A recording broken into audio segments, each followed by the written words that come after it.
Video अच्छा लगे तो like comment share and subscribe कर दीजिए। मोदी जी, मैं आपसे एक बात जानना चाहूँगा। मैंने ये सुना है, जब मैं पिछली बारी आई थिंक पिछले साल मैंने ये सुना था कि जब आप गुजरात के सीएम से आप निकल के आप प्राइम मिनिस्टर जब बने थे, तो आपकी जो जमा पूंजी थी आपके बैंक में करीबन 21 लाख रुपए थे, और वो 21 लाख आपने अपने स्टाफ की बच्चियों के नाम पे एफडी या उनको बांट दिए थे। तो आज मैं जानना चाहूँगा, आप नहीं भी जवाब दे सकते हैं, आज आपका बैंक बैलेंस कितना है? एक तो ये आधी अधूरी बात है। अच्छा। आधी अधूरी इसलिए है कि जब मैं गुजरात से सीएम के रूप में निकला, वैसे मेरा कोई बैंक अकाउंट नहीं था। सीएम बनने के बाद एमएलए बना तो मेरा तनख्वाह आना शुरू हो गया। आपकी बैंक अकाउंट नहीं? उसके पहले नहीं था कुछ। अच्छा, हाँ। हाँ, एक बचपन में निकाला था, तो वो भी एक बड़ी लंबी कथा है। मेरी स्कूल में वहाँ मेरे गांव में एक देना बैंक का ब्रांच खुला, तो स्कूल के अंदर वो देना बैंक के लोग आए थे। उन्होंने सब बच्चों को एक गुल्लड़ देते, कुल्लड़ बोलते,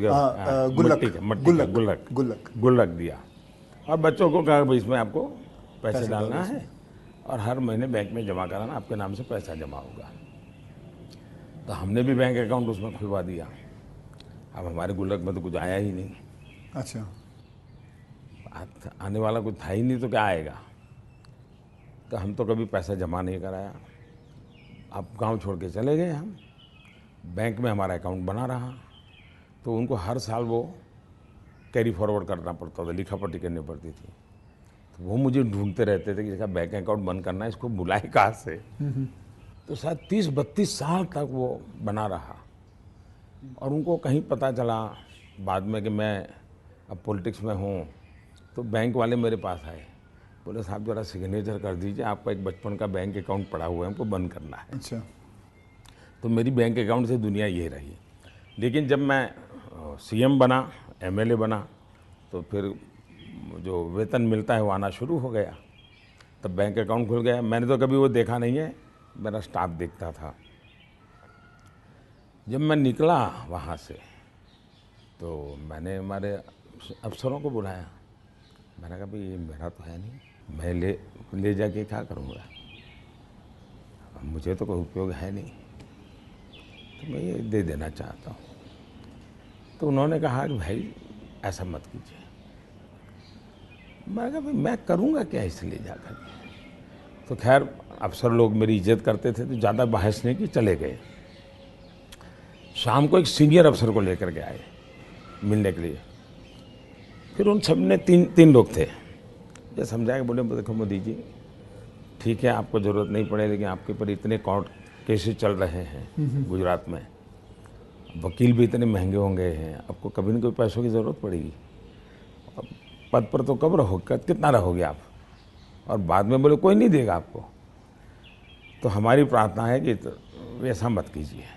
तो मैंने कहा क्या करूँ। बोले ठीक है आपकी इच्छा है तो कुछ हिस्सा दीजिए। तो उसमें से मैंने फिर 21 लाख रुपया दिया। अच्छा, उसमें से? हाँ, ओके। मेरे अपने जेब से दे दिया। और मैंने कहा कि ये जो हमारा सेक्रेटरीट है, उसमें जो ड्राइवर है, हाँ, प्यून है, उनकी खास करके बच्चियाँ, उनको ये शिक्षा दीक्षा के लिए खर्च करना। अभी वो फाउंडेशन शायद बनाया हुआ है गुजरात सरकार ने, और उसमें से वो मदद कर भी रहे हैं। फिर वहाँ मुझे एक सरकार की तरफ से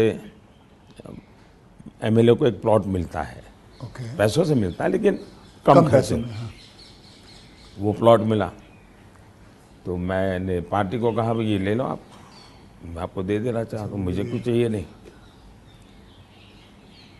तो मेरी वो प्रक्रिया चल रही थी। फिर पता चला कि वो मामला तो कहीं सुप्रीम कोर्ट में लटका पड़ा है, शायद वो ज़मीन किसी को दे नहीं सकते, इस प्रकार का कुछ है। मुझे पूरा याद मालूम नहीं, क्योंकि मैं इस चीज़ों में रुचि नहीं लेता।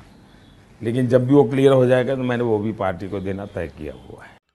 Thanks for watching.